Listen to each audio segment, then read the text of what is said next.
Hi everyone, I'm Emma Jones and I am one of the farm business consultants who works for ADAS. I will be one of the facilitators for the Farming Connect sheep discussion groups that we are starting off now.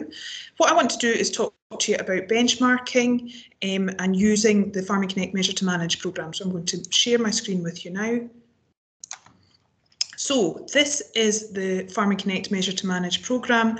If you don't know already, the login, the website address is my.farmingconnect.com.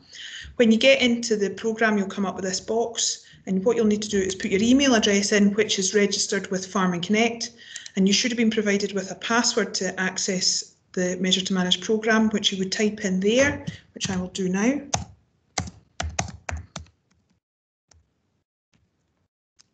If you're having any problems with logging in, either click on forgot your password or contact Farming Connect and they'll sort out a new password for you.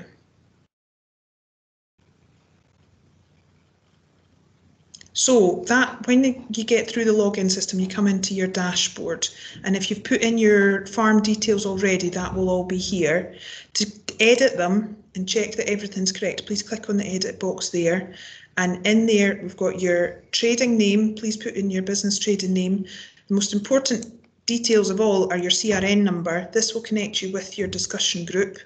Then we need to put in the rest of your farm details, their address details, your phone number, and then the type of flock you have, whether it be hill, lowland or upland. Please put in whichever designation covers the majority of your flock if you've got a mixed flock. And click update, of course. The next stage we'll come to is setting up your data period. So we've got a couple of boxes here, and if you've done it in the past, you'll have a few different boxes showing here. If we click on my data,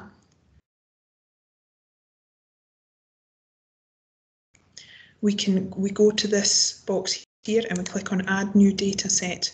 And for the purposes of these discussion groups, we want to start collecting data about your sheep enterprises from the 1st of October 2020 up to the 30th of September 2021. So we click on what data would you like to record, which is the measure to manage data, and what data would you like to manage, and that's your sheep data.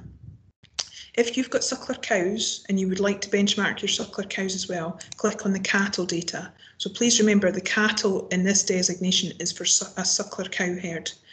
And then in here you would type your year end. So as I say, we're going to start gathering data from the 1st of October 2020. So our year end is going to be the 30th of September 2021. And you can also do it by clicking on the calendar there, and then you would click save.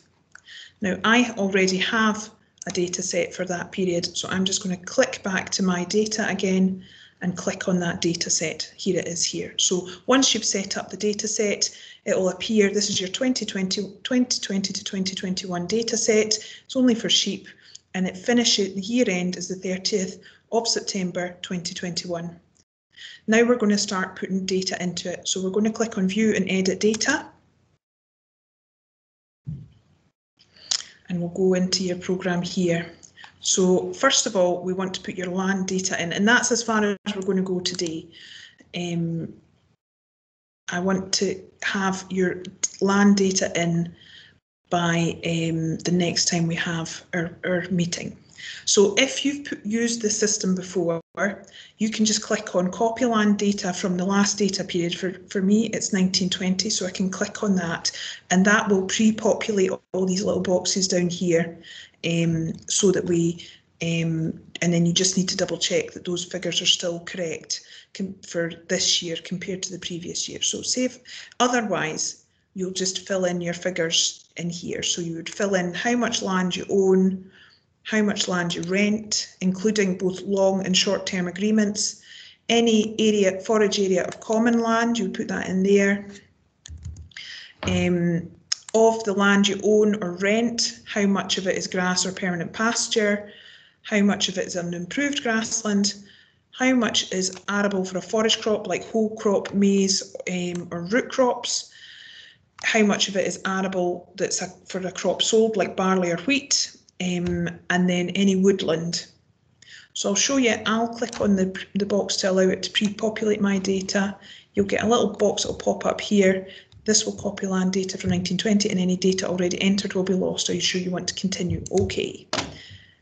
Changes you made may not be okay. And this should pre-populate your figures. Here we are. So it's put in here. These are my example figures. 100 hectares now, not acres, hectares of land owned, five rented. If you've not got any common land or you've not got any rented land, just tick the not applicable box. Don't put a 0 in there. Click the not applicable box, and that happens right the way through the system. If rather than putting a 0 into a box, tick the not applicable box. So of that 105 hectares of land I own and rent, I've said all of it is grassland and permanent pasture. I've not got any unimproved, no forage, arable enterprise, and no woodland. So after we've put all that data in, all we need to do is save it. Please remember to save every page once you put data in. And that's as far as we're going to go just now. So we want you to populate your programme with this information before our next meeting later in October. Thanks very much for your time.